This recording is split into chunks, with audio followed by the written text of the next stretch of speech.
এইটা হচ্ছে মানে সেই দিনର ভিডিଓଟା ଯେଉଁଦିନ ମୋ ସାନ ଭଉଣୀ ପାଇଁ ଦେଖିବା ପାଇଁ ପୁଅ ଘର ଲୋକମାନେ ଆସିଥିଲେ। ତ ଏ ଭିଡ଼ିଓଟା ମାନେ ମୋତେ ଏଡ଼ିଟିଂ କରିକି ମାନେ ପୋଷ୍ଟ କରିବାର ଥିଲା ଆଗରୁ, ମୋତେ ମନ ନାହିଁ, ଡ୍ରାଫ୍ଟରେ ସେମିତି ହିଁ ରହିଯାଇଥିଲା। ତ ଭାବୁଛି ଆଜି ପୋଷ୍ଟ କରିବି। ତ ଫାଇନାଲି ତ ମୋ ଭଉଣୀର ମାନେ ଏଙ୍ଗେଜମେଣ୍ଟ ତ ସରିଗଲାଣି। ତ ସେଦିନର ଭିଡ଼ିଓଟା ମାନେ ସୁଟ୍ କରିଦେଇଥିଲି। ତ ଭାବିଲି ଡ୍ରାଫ୍ଟରେ କ'ଣ ପାଇଁ ରଖିବି, ତ ଆଜି ପୋଷ୍ଟ କରିଦେବି। ତ ଏଇଠି ନା ସମସ୍ତେ ଆମେ ରେଡ଼ି ହେଉଛୁ। ତ ସକାଳୁ ତ ମାନେ ଜଳଖିଆ ମାନେ ଖିଆ ହେଇଥିଲା। ଆଉ ମାନେ ଘରେ ଆଜି କିଛି ମାନେ ରୋଷେଇବାସ କରାହେଇନି। ତ ସକାଳୁ ବାହାରୁ ହିଁ ମାନେ ଜଳଖିଆ କିଣିକି ଅଣାହେଇଥିଲା। ଆଉ ସମସ୍ତଙ୍କ ପାଇଁ ରୋଷେଇବାସ ବି ମାନେ ବାହାରୁ ମାନେ କୁହାଯାଇଥିଲା। ଆଉ ଘରେ ରୋଷେଇବାସ ମାନେ ଛୋଟ ଘରକୁ ସମସ୍ତଙ୍କ ପାଇଁ ରୋଷେଇବାସ କଲାବେଳେ ତ ହେବନି।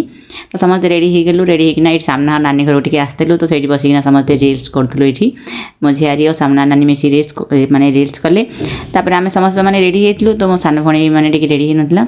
ତ ଆଜି ତାର ମୁଣ୍ଡ ବୋଧା ମାନେ ଟେନସନ୍କୁ ତ ଗୋଟେ ଝିଅ ପାଇଁ ଜାଣିଥିବେ, ତ ଯେତେବେଳେ ତାର ପୁଅ ଘର ଲୋକ ଦେଖିବା ପାଇଁ ଆସିଲା, ତା ମନ ଭିତରେ ତ ମାଇଣ୍ଡରେ କ'ଣ ସବୁ ଚାଲିବ। ତ ସେଥିପାଇଁ ତାର ମାନେ ସକାଳୁ ମୁଣ୍ଡ ବଥା ମାନେ ଷ୍ଟାର୍ଟ ହେଇଯାଇଥିଲା। ତ ସେ ଟିକେ ମେଡ଼ିସିନ ଖାଇ ମାନେ ଶୋଇ ପଡ଼ିଥିଲା। ତ ସେଥିପାଇଁ ସେ ଟିକେ ମାନେ ରେଡ଼ି ହେଲା ବେଳକୁ ଟିକେ ଲେଟ୍ ହେଲା। ତ ସେମାନେ ବି ଫୋନ୍ କରିଥିଲେ ଆମେ ଆସିଲା ବେଳକୁ ବି ଟିକେ ଲେଟ୍ ହେବ। ତ ସେମାନେ ଆସି ପହଞ୍ଚିଲା ବେଳକୁ 12:30 ଘଣ୍ଟେ ଏମିତି ବାଜିଲା। ତ ସେମାନେ ଆସିଥିଲେ ତାଙ୍କର ମାନେ ପୁଅର ମା ବାପା ଆଉ ତାର ମାଉସୀ ଗୋଟେ, ଆଉ ମାଉସୀଙ୍କ ପୁଅ ଆଉ ତା ସାଙ୍ଗ 2 ଜଣ। ତ ସମସ୍ତେ ଏମିତି ଆସିଥିଲେ। ତ ସେମାନେ ଆସି ପହଞ୍ଚିଲା ବେଳକୁ 12:45 ଘଣ୍ଟେ ମାନେ ଏମିତି ବାଜି ଯାଇଥିଲା। ତ ସେମାନେ ଆସିଲା ପରେ ସେମାନଙ୍କୁ ମାନେ ଗୋଡ଼ ଧୋଇବା ପାଇଁ ଯେମିତି ଆମର ଓଡ଼ିଆ ଘରେ ଦିଆଯାଏ ପାଣି ବାହାରେ, ତ ଦିଆହେଇଥିଲା। ତାପରେ ସେମାନଙ୍କ ପାଇଁ ଯେମିତି ଥଣ୍ଡା ଆଉ ସ୍ନାକ୍ସ ମିଠା ତ ଦିଆଯାଏ ଯେମିତି, ତ ଦିଆହେଇଥିଲା। ତାପରେ କଥାବାର୍ତ୍ତା ହେଇଥିଲା। ତ ସମାନ ଟାଇମ୍ରେ ଆସିକି ଆଜ୍ଞା ବି ମାନେ ପହଞ୍ଚି ଯାଇଥିଲେ। ତ କଥାବାର୍ତ୍ତା ସବୁ ତ ଚାଲିଥିଲା ଏମିତି। ଏବେ ତ ମାନେ ମୋ ଭଉଣୀର ତ ମାନେ ଏଙ୍ଗେଜମେଣ୍ଟ ତ ସରିଗଲାଣି। ତ ସେଇଟା ଡ୍ରାଫ୍ଟରେ ଥିଲା ବୋଲି ଭିଡ଼ିଓଟା ମୋତେ ଆଜି ମାନେ ପୋଷ୍ଟ କରିବାକୁ ପଡ଼ିଲା। ତ ଏମିତି ତ କଥାବାର୍ତ୍ତା ସବୁ ଚାଲିଥିଲା। ତାପରେ ମୋର ଝିଆରୀ ଆସି ମାନେ ଦେଖନ୍ତୁ କେମିତି ଏଣ୍ଟ୍ରି ମାରିଥିଲା। ତ ଗୋଟେ ଲାଇନ୍ରେ ସମସ୍ତଙ୍କୁ ମାନେ ସେ ପ୍ରଣାମ କରି ଚାଲିଲା ସମସ୍ତଙ୍କୁ ଗୋଡ଼ ଧରିକି। ତ ସମସ୍ତେ ଖୁସି ହେଇଗଲେ ତାକୁ ଦେଖିକି। ତାପରେ ଏଣ୍ଟ୍ରି ମାରିଥିଲା ଆଜିକାର ଯିଏ ମେନ୍ ହିରୋଇନ୍ ମୋ ସାନ ଭଉଣୀ। ତ ତାପରେ ସେ ସମସ୍ତଙ୍କୁ ଆସିକି ଟିକେ ପ୍ରଣାମ କରିଥିଲା। ତାପରେ ସେଇଠି ସେ ବସିଥିଲା। ବସିଲା ପରେ ତାଙ୍କର ଶ୍ୱଶୁର ଯିଏ ହେବେ ନା, ସେ ଯାହା ତାଙ୍କୁ ପଚାରିଥିଲେ କ'ଣ ପଢ଼ୁଛୁ କ'ଣ ନାହିଁ। ତ ଏସବୁ ବିଷୟରେ କଥାବାର୍ତ୍ତା ତ ଚାଲିଥିଲା। ତ ସେମାନେ ତାପରେ ଫାଇନାଲ୍ ହେଲା ପରେ ନା କଥାବାର୍ତ୍ତା ସବୁ, ତ ସେମାନେ ବି କହିଲେ ଆଉ ଆପଣମାନେ ବି କେଉଁଦିନ ଭଲ ଦିନ ଦେଖି ଆସନ୍ତୁ ବୋଲି। ଆଉ ଏମିତି କଥାବାର୍ତ୍ତା ମାନେ ଫାଇନାଲ୍ ହେଇଥିଲା। ତ ଆପଣମାନେ ବି ମୁଁ ମାନେ ଏଙ୍ଗେଜମେଣ୍ଟ ତ ସରିଗଲାଣି। ତ ଡ୍ରାଫ୍ଟରେ ଥିଲା ବୋଲି ମୁଁ ଭିଡ଼ିଓଟା ପୋଷ୍ଟ କରିଛି। ତଥାପି ଆପଣମାନଙ୍କୁ ମୁଁ କହିଦେଉଛି ଏଇଟା ହେଉଛି ମାନେ ଲଭ୍ ମ୍ୟାରେଜ୍। ତ ପୁଅ ଝିଅ 2 ଜଣ ରାଜି ଥିବାରୁ ଫ୍ୟାମିଲି ବି 2 ଜଣ ରାଜି ହେଲେ। ତ ଆଜିକାଲି ଦୁନିଆ ତ ଲଭ୍ ମ୍ୟାରେଜ୍ ମାନେ ଜାଣିଥିବେ ବହୁତ ଆଡ଼େ ବି ସେମିତି ହେଲାଣି। ତ ବହୁତ ଲୋକଙ୍କର ମାନେ ଲଭ୍ ମ୍ୟାରେଜ୍ ଉପରେ ନେଇକି ବି ବହୁତ ପ୍ରକାର ମାନେ କଥାବାର୍ତ୍ତା ବି ବାହାରେ। ତ ସେଇଟା ବି ଜାଣିଥିବେ।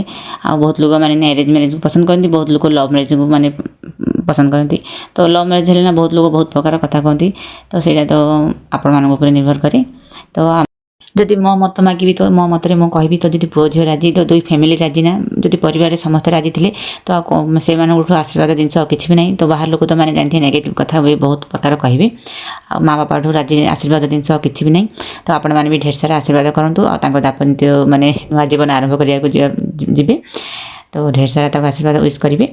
ତ ସେମାନେ ତାପରେ ଏଇଠି ଆମେ ପଳେଇ ଆସିଥିଲୁ ଆମ ସାମ୍ନା ଘର ନାନୀ ଘରକୁ। ତ ସେଇଠି ସେମାନେ ସେଇ 2 ଜଣ ଫଟୋ ଟିକେ ଉଠାଇଥିଲେ। ଆଉ ରିଲ୍ସ ବି ଟିକେ ଭିଡ଼ିଓ ଏମିତି କରିଥିଲେ। ଆଉ ସେମାନେ ସେ ପୁଅ ବି ଆଣିଥିଲେ ଭଉଣୀ ପାଇଁ କିଛି ସ୍ପେଶାଲ୍ ମାନେ ଡେରି ମିଲ୍କ ଚକୋଲେଟ୍। ତାପରେ ଭଉଣୀ ପାଇଁ ବୋଲି ନାହିଁ, ସମସ୍ତ ଘରେ ଯେଉଁ ପିଲାମାନେ ଅଛନ୍ତି ନା ସମସ୍ତଙ୍କୁ ଗୋଟେ ଚକୋଲେଟ୍ ଦେଇଥିଲେ। ତାପରେ ସେମାନେ ଏଠି ଖାଇବା ପିଇବା କରିଥିଲେ। ଆଉ ଯେ ପୁଅର ମା ବାପା ନା, ସେମାନେ କହିଲେ ଆମେ ଖାଇବୁନୁ, ପ୍ରଥମ କରି ଆସିଛୁ, ଆଉ ଥରେ ନେକ୍ସଟ ଟାଇମ୍ ଆସିଲେ ଖାଇବୁ। ତ ସେମାନେ କହିଲେ ଫାର୍ଷ୍ଟ ଟାଇମ୍ ଆସୁଛୁ ତ ଆମେ ଅନ୍ନ ଖାଇବାନି ଘରେ। ତ ହଉ ସେମାନେ ଖାଇନଥିଲେ। ତାପରେ ଆଉ ସମସ୍ତେ ଖାଇଥିଲେ।